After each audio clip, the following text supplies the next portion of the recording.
안녕하세요. 여러분의 행복한 노후를 위해 노력하는 오케어 TV입니다. 오늘은 연금 개혁 관련 획기적인 뉴스가 있어 소식을 정리했습니다. 영상 시청 전 구독 및 좋아요 부탁드립니다. 여러분의 성원은 컨텐츠 제작에 큰 힘이 됩니다. 본론부터 말씀드리면 미래 세대도 국민연금을 낸 만큼 돌려받을 수 있는, 다시 말해 9세대와 신세대 간 국민연금을 분리하자는 내용의 국책 연구 보고서가 나왔습니다. 한국개발연구원 KDI는 2월 22일 이런 내용이 담긴 국민연금 구조개혁 방안을 발표했습니다. KDI는 완전 적립식 신연금 도입을 제안했습니다. 개혁 시점부터 납입되는 모든 보험료는 새로운 연금의 기금으로 적립하자는 것입니다. 이를 통해 미래 세대가 낸 보험료와 해당 기금의 운용 수익만큼 그대로 돌려받을 수 있도록 하자는 주장입니다.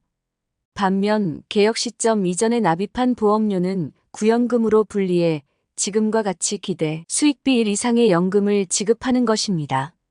기금 부족분에 대해선 일반 재정으로 충당하는 방안을 제시했습니다. 기대 수익비란 가입자가 납부한 보험료와 이를 적립한 기금의 운용 수익 대비 가입자가 사망할 때까지 받을 것으로 약속된 금액입니다. 이 같은 방식으로 국민연금을 개혁할 경우 기금이 고갈되는 2046년부터 13년간 GDP의 1에서 2% 수준을 재정적으로 부담한 뒤 점차 낮아져 2080년 이후엔 거의 사라질 것으로 예상했습니다. 2024년 기준으로 환산하면 총 609조 원, 즉 GDP의 26.9%의 재정 부담이 뒤따를 것으로 추산했습니다. KDI는 신연금을 도입할 경우 현재 60대인 1960년생의 기대 수익비는 이를 상회하고 50세인 1974년생의 기대 수익비는 1.5 내외로 하락할 것으로 예상했습니다.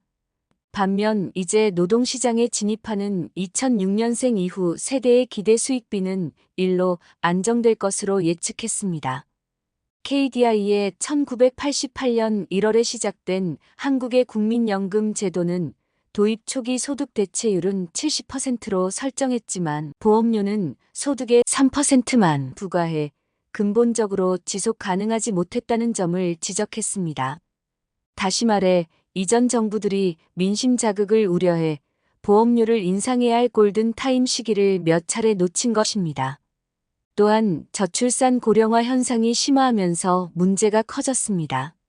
정부는 국민연금의 재정 부담을 줄이기 위해 소득 대체율을 40%까지 점차 낮추는 동시에 보험료율은 9%로 높여왔지만 기금 운용에 한계가 있다는 것이 전문가들의 공통적인 진단입니다.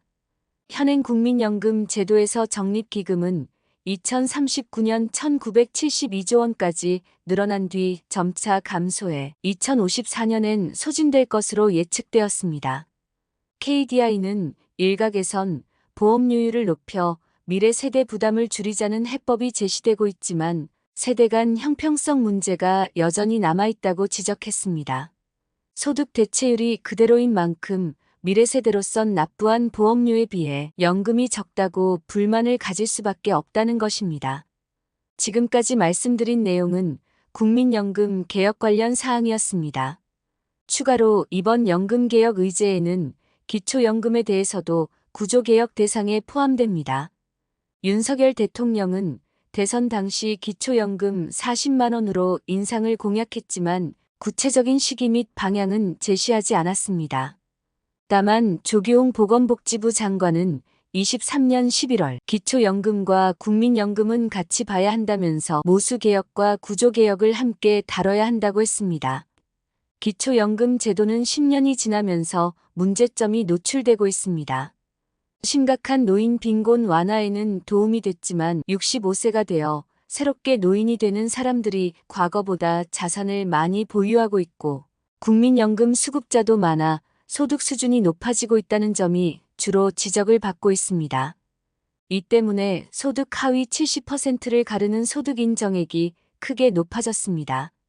2014년에는 단독 가구 기준으로 기초연금을 받으려면 부동산과 금융자산, 국민연금, 소득 등으로 산출한 선정기준액이 87만 원이었는데 올해는 213만 원으로 10년 만에 144.8% 늘었습니다. 올해는 부부 기준 금융자산이나 다른 소득이 없다면 서울 핵심 입지 대장 아파트를 소유하고 있어도 기초연금을 받을 수 있을 정도입니다.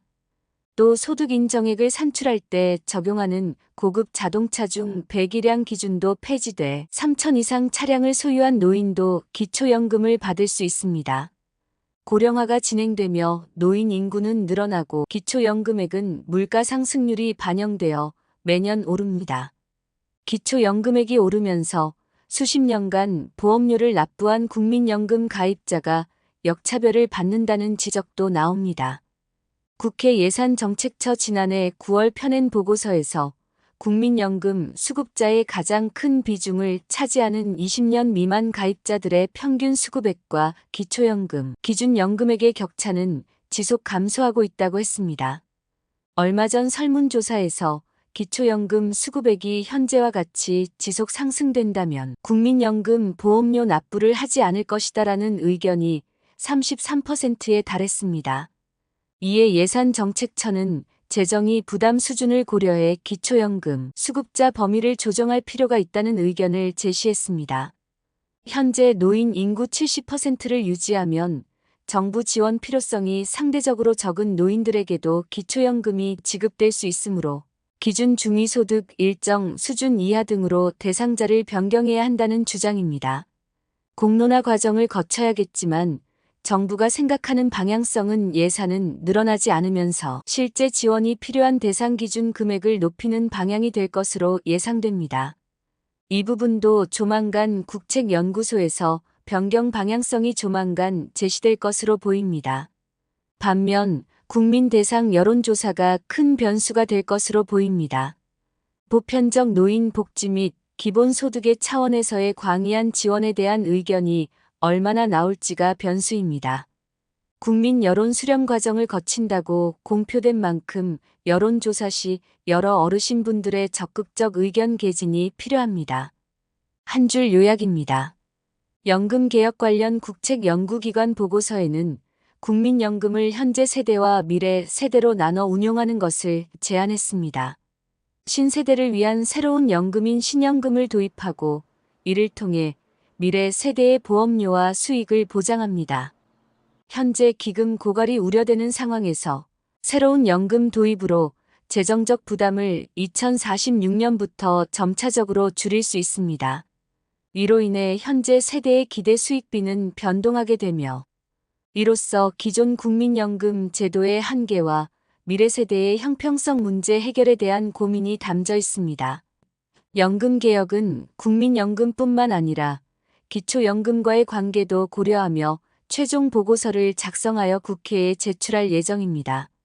특히 기초연금 개혁에 대한 관심이 높아지고 있고 이를 통해 더 선별적인 지원 대상을 선정하는 방향으로 논의될 것으로 예상됩니다. 기초연금 관련 의견이 있으시다면 댓글 남겨주시면 영상 제작에 반영하겠습니다. 영상을 보시는 여러분들이 항상 건강하고 행복하셨으면 좋겠습니다. 내용이 도움되셨다면 구독 및 좋아요 부탁드립니다. 다음에 더 좋은 영상으로 찾아오겠습니다. 감사합니다.